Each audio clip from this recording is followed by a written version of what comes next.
Hi everyone, delonewolf here, and welcome back to the Sunday recap, my weekly vlog where I talk a bit about my last week in games.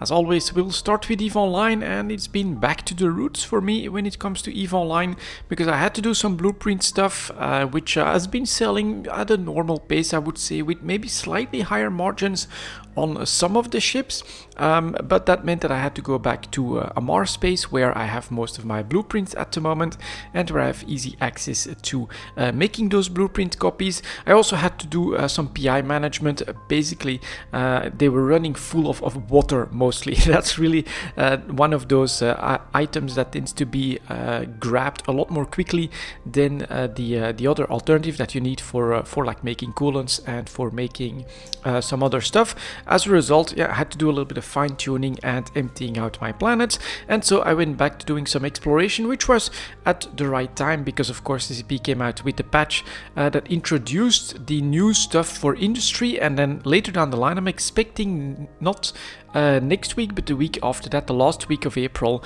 I think we will probably get that patch where the blueprints will change and we'll have to adapt. And during that recording for hunting for those data sites and finding one of those new items, I must say I've probably been just extremely lucky. Bob must have been with me, because not only did I find 2 good combat sites and some good drops in the first system that I checked, after that we found a data site, a single one, and we got the drop. And since then I haven't gotten anything, so it does seem like it's very rare, at least in high sec, that you get some of those new items, and that I was just extremely lucky in that one video. But that's what I've basically been doing, a little bit more exploration in the Ishtar, found a couple more good combat sites, decent drops, nothing too special, but overall this is really my playstyle, and I think that, you know, what speaks to me in that is that it's very good for solo players that want to be independent. This is something that, well, you don't really gain a lot by going exploring with multiple players, because,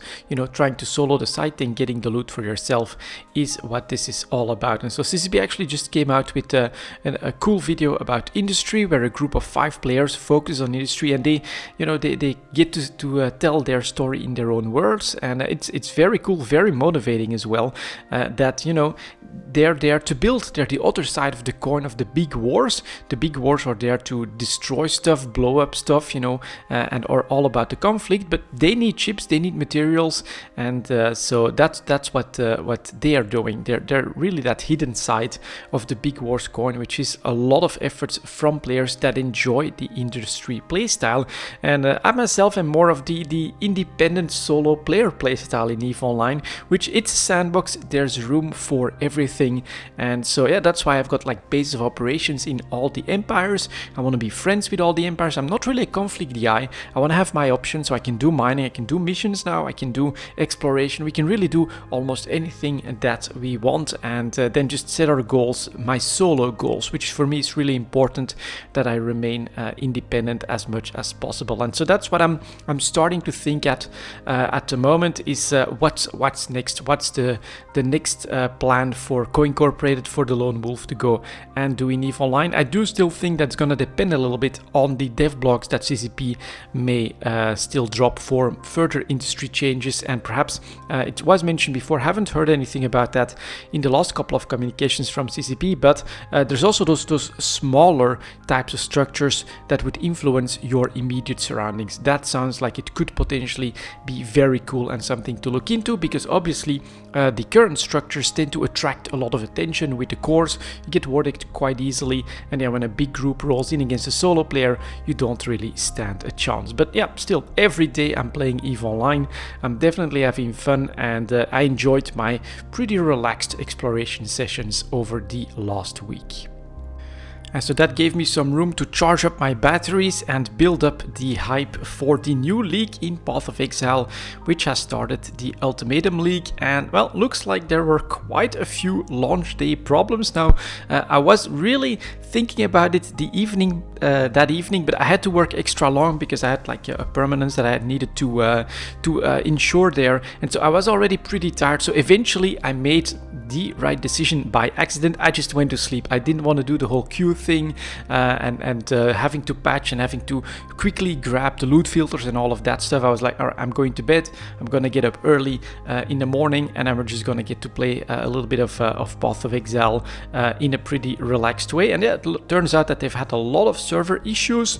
One issue apparently due to human error or something like that. Yeah, basically a bad league launch is what I would say, because on top of that, we've got a little bit of controversy where they actually paid some streamers to show the league launch, and then of course when you get a bad league launch, that's not exactly the right publicity. And on top of that, they gave those streamers like a primary access ahead of the queue, which, well, a league launch is all about that fair start for everyone, and you know, getting your place in the queue should be equal for everyone. And so it turns out that was like really not a very good idea, but was made out of like probably an economic perspective of trying to protect their investment a little bit, where they're paying those streamers money to show Path of Exile and the new league, and well, if they can't play, that would not be optimal for that money spent either. So there's always two sides to every single coin, of course, and here I do think that they're gonna learn from these mistakes, and hopefully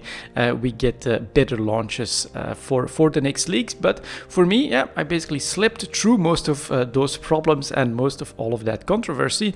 I wasn't able to play right off the bat on Saturday morning, but that was quite alright, because on Saturday morning is when I also make Eve talk, do my groceries for the week and things like that. So by the afternoon I could come online, start my character and play. And yeah, I've had maybe one disconnect so far, but really I've been able to progress at a very good pace in my opinion. I've been doing pretty well, and I've actually been having fun playing the Ultimatum League. The league mechanic itself, at first it's very punishing, right? For my first character, died a couple times to some of those mechanics, probably as well because I made a mistake with not taking vitality right off the bat. But that aside, it is a challenging one. But once you get a character that's a little bit established and you start to learn all the different options, you can make your right way through most of those options. And at the moment, to my surprise, while I'm still not into maps or anything like that, I can actually finish most of those ultimatums, and then potentially you can get some nice rewards from that. So I start off with a minion build here, pretty straightforward again, going with lots of minions. That will also help with buffing, with giving my both defensive buffs through the golems,